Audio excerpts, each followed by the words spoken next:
Welcome to Audit the Audit, where we sort out the who and what and the right and wrong of police interactions. This episode covers seizures, use of force, and trespassing, and is brought to us by The Days channel. Be sure to check out the description below and give them the credit that they deserve. Before we dive into the interaction, I want to give a big thanks to the sponsor of this episode, Rocket Money. Just the other day, I wasted nearly 2 hours trying to cancel a magazine subscription I didn't even know I had. If you've ever found yourself dealing with unwanted subscription services that are difficult to cancel, then Rocket Money is the perfect app for you.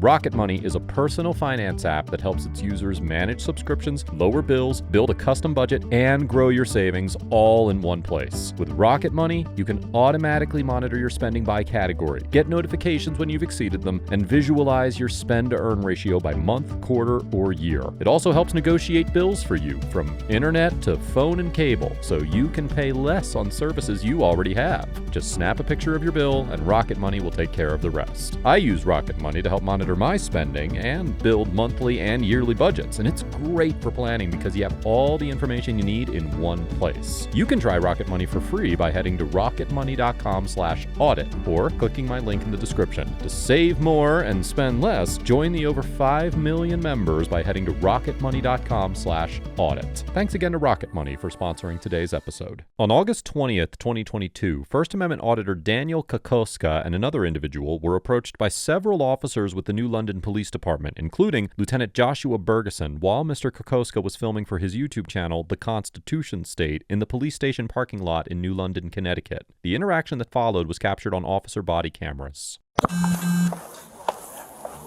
Hey, can I help you?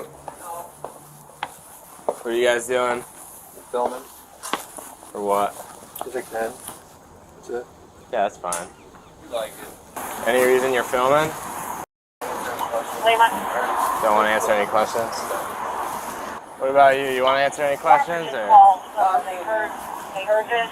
They stated that those two were over their department videotaping and refused to identify themselves.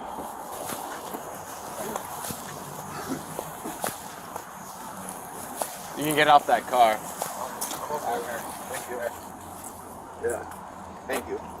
Thank you for doing the right thing. After the auditors refuse to answer any questions, the officers follow them as they walk around the police department parking lot and film. As the Supreme Court explained in the 1983 case of Florida versus Royer, quote, "Law enforcement officers do not violate the Fourth Amendment by merely approaching an individual on the street or in another public place, by asking him if he is willing to answer some questions, by putting questions to him if the person is willing to listen, or by offering in evidence in a criminal prosecution his voluntary answers to such questions." Similarly, in the 1991 case of Florida versus Bostick, the Supreme Court stated that, now quoting, "Our cases make it clear that a seizure does not occur simply because a police officer approaches an individual and asks a few questions. So long as a reasonable person would feel free to disregard the police and go about his business, the encounter is consensual, and no reasonable suspicion is required. The encounter will not trigger Fourth Amendment scrutiny unless it loses its consensual nature. Rather, as the Supreme Court held in the 1991 case of California versus Hodari D., for a police encounter to constitute a Fourth Amendment seizure of the person, the officer must either apply at least minimal physical force, or the citizen must submit to an officer's show of authority to restrain their liberty. At this point in the encounter, the New London officers had taken no steps to attempt to restrain the auditor's liberty in any way, and a court would almost certainly conclude that the Fourth Amendment was not implicated by them asking the auditors questions and following them around the parking lot and observing their actions. All right, you guys are done now. Go. Yeah. For what? I'm asking you to leave the I have not done the thing. I'm asking you to leave private property now. Get out of the lot. Not private Do property. you have police business here? Yes. I'm going to the lobby now. I'm asking you, okay, you can go to the lobby, but if you're not going to the lobby, you can leave. I'm not doing anything. I'm not asking you. You're now in a private lot and you're being asked to Where's leave the up the sign? road. Where's the sign? I'm telling you now. It doesn't Go. matter. Leave No. this. I'm not asking you. Okay. Get off the property. I'm not. Then you can end up downstairs in our lockup. What you need to do. Okay. You're not here for police business. I just told you I was going in the lobby Okay. next. Then you can go up in the lobby. I can go up in the lobby Yep. when I'm ready. No, There's no you time can- limit. okay. There's no- I'm telling Where you now. are your signs? There are no signs, but Exactly. you're So being I'm given allowed a to lawful be, no, order you're to not. What law? disperse. What law? Disorderly conduct. For, You're being that's given, not yes. how this works. Let's go. If you want, here, disorderly conduct. You want to call it, let's do it. Because I'm doing nothing Come wrong. on. No, Why- no, no. Why you gotta come out here and bust? But you came out here. I was doing nothing wrong. Okay, you're out here filming people's I'm personal allowed cars. to. Okay. Again. Again, what? Do you so, have anything so better I'm allowed to do than come here Then and do thank this? you. I'm not going to answer All any more questions. I'm Let's going to go. continue doing what I was doing. Let's go. touching me? Go, Touching get me? off the property. You Let's go. touching me? Off the property. Stop Let's touching go. me, please. Off the Stop property. touching me, please. Let's go. I have Being asked to it doesn't. leave. Listen, no. Police It doesn't. business. I don't even need police business. Okay. Even if I wasn't here for police business, it doesn't matter. You're not going This to is stand out. public You're not property. going to I stand can here now. stand out. No, here. You you're need to being commit a asked to crime leave. or be suspected of a crime. Like, how are you this high and you don't You're even know now that? being asked And then to you're putting leave, your sir. hands on me? What's You're wrong being with you? asked to leave. You can't trespass me for public property when I haven't broken a law. Okay. Come on. Are you here for police business? I just told you I was. Okay. Then what is the police business you're I don't here need for? to tell you. Yes, you do. No, You're I not don't. here for police business. I don't That's need what to it tell. is. All right, I'm not going to answer any more questions, and I'm standing right here until I'm ready to go inside.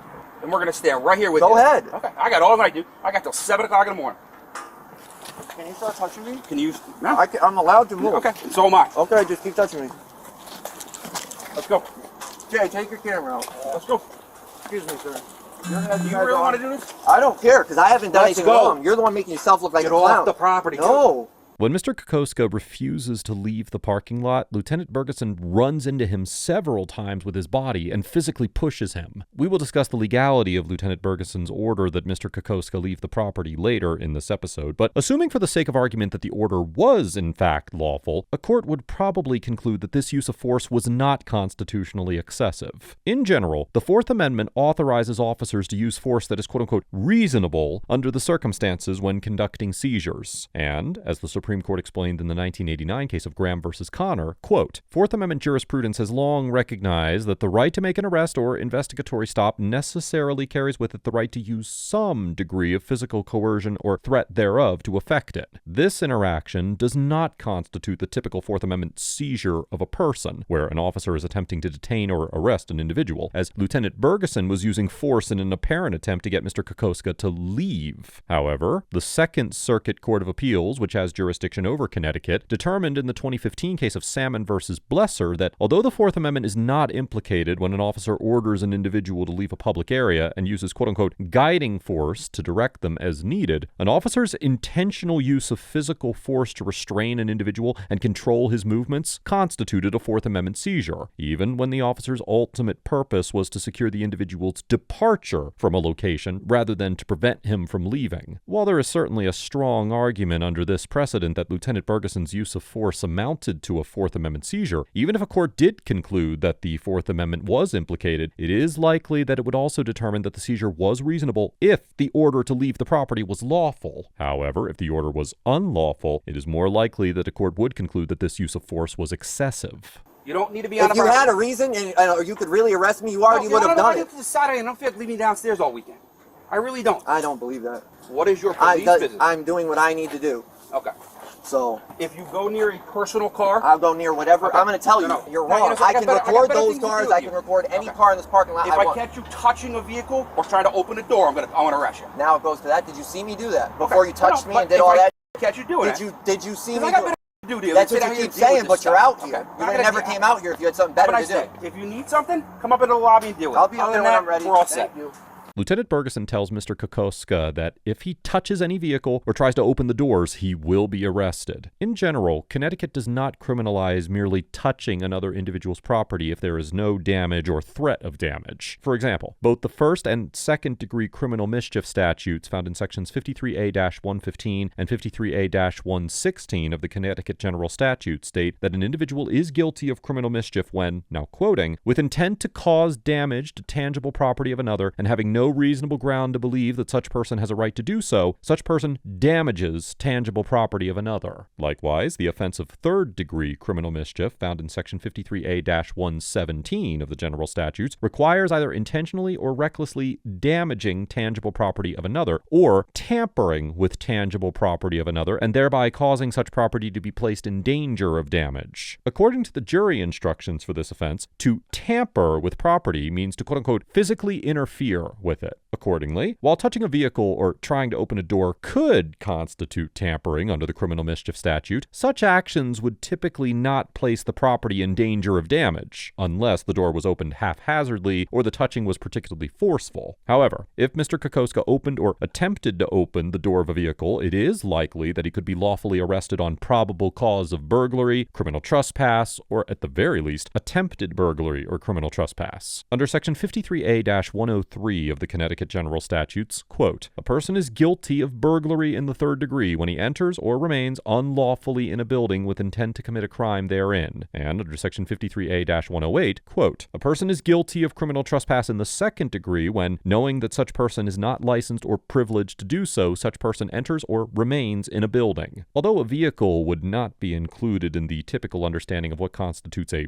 building, Section 53A-100 of the General Statutes expands the definition of the term building in these statutes to include vehicles. Therefore, if the auditors opened the doors to any of the vehicles and entered any part of their bodies inside, the officers would likely have probable cause to arrest them for trespass or burglary. Even if the auditors did not enter a vehicle in any way and simply opened or tried to open a door, Section 53A-49 of the General Statute states that, quote, a person is guilty of an attempt to commit a crime if, acting with the kind of mental state required for commission of the crime, he intentionally does anything which is an act constituting a substantial step in a course of conduct planned to culminate in his commission of the crime. Accordingly, a court would likely conclude that the officers would have probable cause to arrest Mr. Kokoska for attempted trespass or burglary for opening or attempting to open a vehicle door, although arresting him for simply touching the vehicle would be a bit of a stretch. Losers got nothing better to do. Losers? You're a Got nothing loser, better to do, dude. Just sit You're here a and loser. just bust You our are balls. a loser. Go find something better to do with your life. Me? I'm sorry. You're the one that came running outside like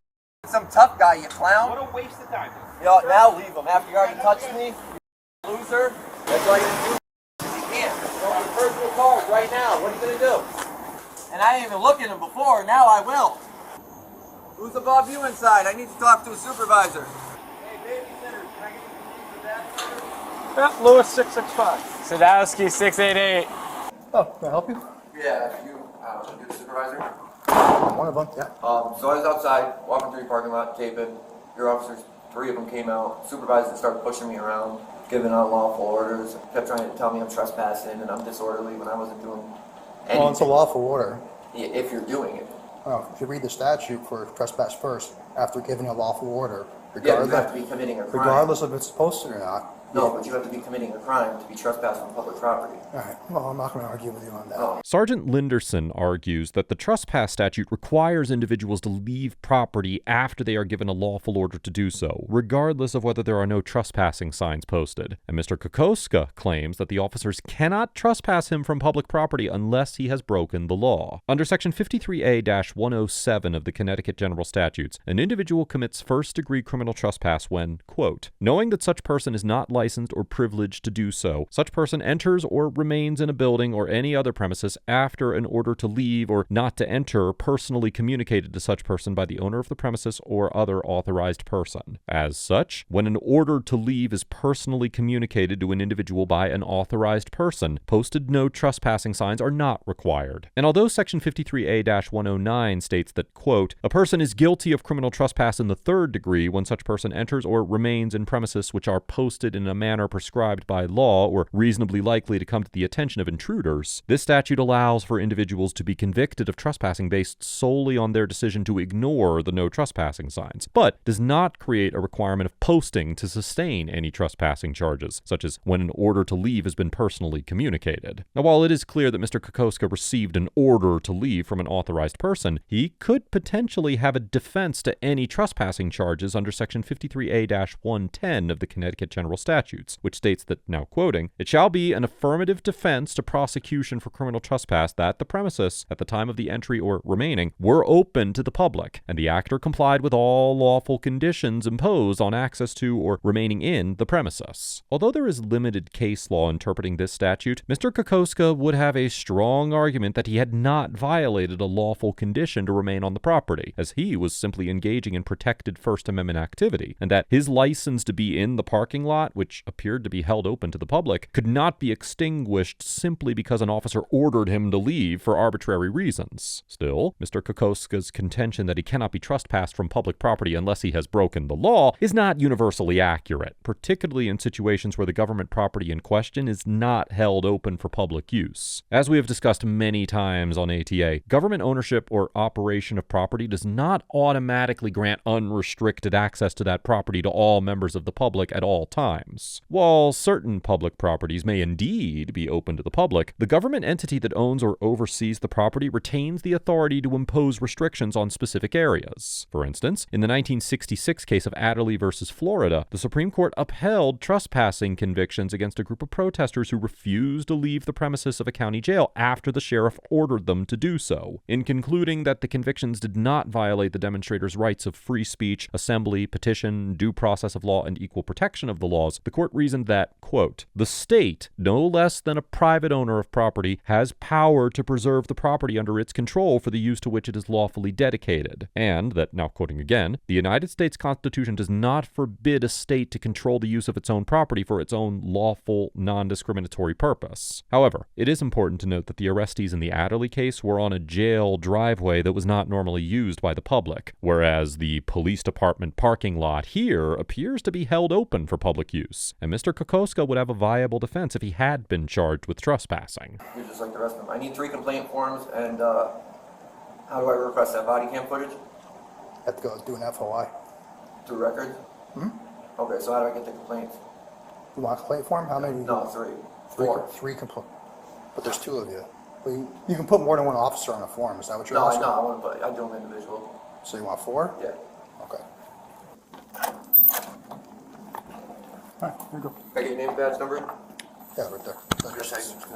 Following Mr. Kokoska's complaint, the New London Police Department conducted an internal investigation and found that Lieutenant Bergeson was in violation of department policies regarding respect and courtesy, conduct unbecoming of an officer, and use of force reporting. And on March 6, 2023, Lieutenant Bergeson was suspended without pay for 8 days for 2 separate complaints and ordered to attend, quote-unquote, designated retraining. The complaint was also investigated by state police, who submitted a report to the New London County State's Attorney's Office, which determined that there were no violations of any criminal laws. On March 27, 2023, the New London Police Department placed Lieutenant Bergeson's brother, Captain Todd Bergeson, on paid administrative leave while an unrelated investigation was conducted into his quote-unquote use of leave time and testimony regarding such use. Captain Bergeson returned to work in mid-June after the investigation determined that he had technically violated policy by improperly altering a report of his time when he noticed some errors in the records, but that he did not provide untruthful testimony about his work hours or change his time records in an intentionally false or malicious manner or for an improper purpose. It should be noted that the incident involving Mr. Kokoska is not the first time Lieutenant Bergeson has faced allegations involving the use of force. In 2016, a 21-year-old college student alleged that he was handcuffed, forced to the ground, threatened with mace, and repeatedly kneed in the head and kicked in the back while attempting to provide officers, including Lieutenant Bergeson, with information regarding a domestic violence situation involving his neighbors. The officers claimed that the student was interfering and, quote-unquote, exacerbating the situation, and that he failed to comply with several directives to keep his distance. Lieutenant Bergeson was also fired in 2013 for an alleged beating and pepper spraying incident. However, the police union filed a complaint for wrongful termination, and the case was settled. Despite these incidents, Lieutenant Bergeson was promoted to detective in 2017. Lieutenant Bergeson's father worked for the New London Police Department for 21 years until his passing, and Lieutenant Bergeson's uncle, Gary Bergeson, worked as a supernumerary officer in New London. Lieutenant Bergeson has also received numerous letters of accommodation throughout his career, has assisted instructors at the police academy teaching new recruits, and now serves as the local police union president.